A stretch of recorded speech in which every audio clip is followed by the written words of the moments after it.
जुहूतील तपस बारवर आता बुलडोझर कारवाई होणार आहे। महत्त्वाची आणि मोठी बातमी आपण पाहतोय।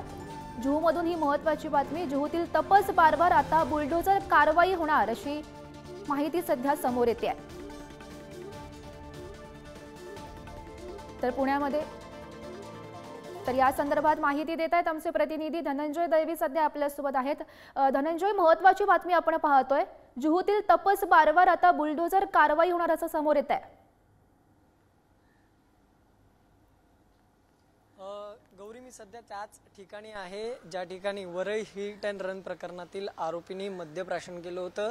ते हेच वॉइस अँड तपस बार जे जुहू मधलं आहे, ग्लोबल तपस बार आहे आणि याला काही दिवसांपूर्वी जर आपण पाहिलं तर नियमांचं उल्लंघन केल्याप्रकरणी उत्पादन शुल्काने यावर जो बार आहे तो देखील सील केला होता। आणि त्यानंतर आता पालिकेचे अधिकारी आणि पोलीस प्रशासन जे आहे ते या ठिकाणी घटनास्थळी आलेलं आपल्याला पाहायला मिळतं आणि ह्या बारवर जी आहे ती तोडक कारवाई जी आहे ती करण्यात येणार आहे। आपण जर पाहिलं तर या ठिकाणी बुलडोझर जो आहे तो देखील पालिकेकडून आणण्यात आलेला आपल्याला पाहायला मिळतोय। या ठिकाणी बुलडोझर देखील आलेला आहे आणि पोलीस प्रशासन असेल त्याचबरोबर पालिकेचे अधिकारी जे आहेत ते देखील या ठिकाणी आलेले आपल्याला पाहायला मिळतात। त्यामुळे नक्कीच आपण जर पाहिलं तर ज्याप्रमाणे पुण्यातील बारवर किंवा पबमध्ये कारवाई करण्यात आली, तसंच आता मुंबईतील या वरळी हिट अँड रन प्रकरणातील असलेल्या या वाईज ग्लोबल तपस बारवर जे आहे ते कारवाई करण्यात येते। आपण जर पाहिलं तर ही जी जागा आहे ज्या ठिकाणी हे अनधिकृत बांधकाम होतं ते आता तोडण्यात येणार आहे। नियमांचं उल्लंघन जे होतं केल्याप्रकरणी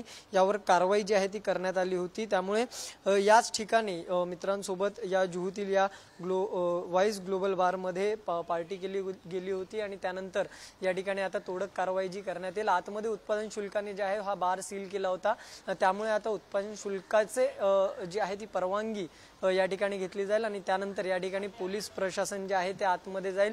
कोणत्याही पुराव्याला जो आहे तो पुरावे जे आहेत ते मिटू नये, नष्ट होऊ नये ह्याची खातरजमा आधी केली जाईल। सगळे आतले जे आहे चित्रीकरण केलं जाईल आणि त्यानंतर जे आहे ती कारवाई केली जाईल। आपण पाहू शकतो कारवाई करायला पालिकेचे अधिकारी जे आहेत ते हतोडा वगैरे घेऊन आज जाताना आपल्याला जे आहे ते पाहायला मिळतात। आपण जर पाहिलं तर हे पालिकेचे अधिकारी जे आहेत ते या ठिकाणी आता या कामगारांना जे आहे ते या बारच्या आतमध्ये घेऊन गेलेले आहेत आणि आतमध्ये जी आहे ती तोडक कारवाई जी आहे ती आता केली जाईल। आणि आपण जर पाहिलं तर यांच्या हातात जर आपण पाहिलं तर मोठे हतोडे जे आहेत ते पाहायला मिळतात। बाहेर बुलडोझर आहे तो देखील उभा असलेला आपल्याला पाहायला मिळतो। त्यामुळे आता उत्पादन शुल्काच्या यांनी सील केल्यानंतर आता या ठिकाणी पुरावे जे आहेत ते कोणतेही नष्ट होऊ नये त्याची खातरजमा केल्यानंतर आतमधील जे अनधिकृत बांधकाम आहे किंवा ज्या नियमांचं उल्लंघन केलं गेलंय त्या सगळ्या गोष्टी ज्या आहेत किंवा जे अतिक्रमण केलं गेलंय त्या सर्व गोष्टी ज्या आहेत त्या पालिकेकडून करण्यात येतील।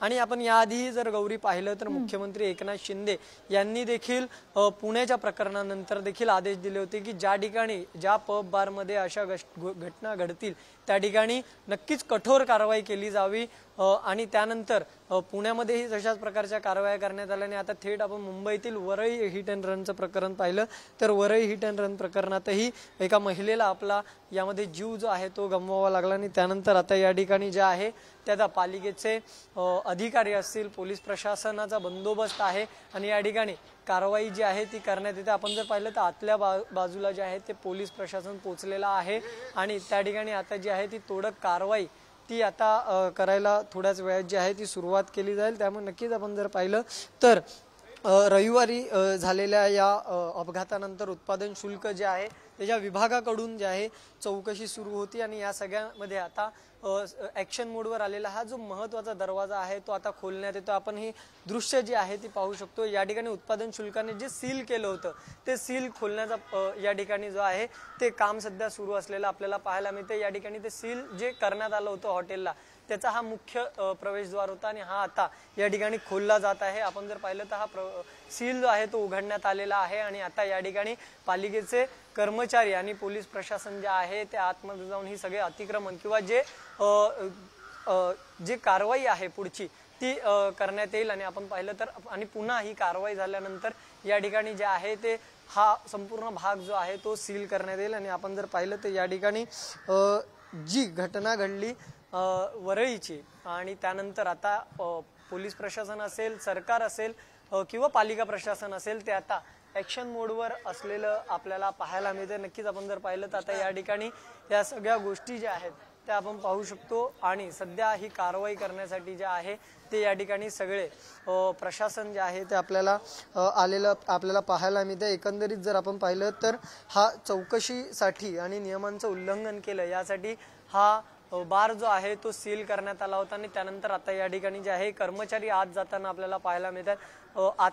हातात जर आपण पाहिलं तर त्यांच्या मोठेवाले हातोडे जे आहेत ते देखील आपल्याला पाहायला मिळतात आणि आतमध्ये जे अतिक्रमण आहे किंवा आतमध्ये जी पालिकेला कारवाई करायची ती केली जाईल। संपूर्ण मोठा परिसर आहे गौरी हा आतमधला देखील, त्यामुळे आता नेमकं कोणत्या भागावर ही कारवाई केली जाते ते देखील पाहणं महत्त्वाचं असेल, कारण की या सगळ्या संदर्भात जर आपण पाहिलं तर या ठिकाणी जो आरोपी आहे तो आणि त्याचे मित्र या ठिकाणी बसले होते। ही कारवाई नेमकी कशी केली जाते हे पाहणं सुद्धा महत्त्वाचं ठरणार आहे।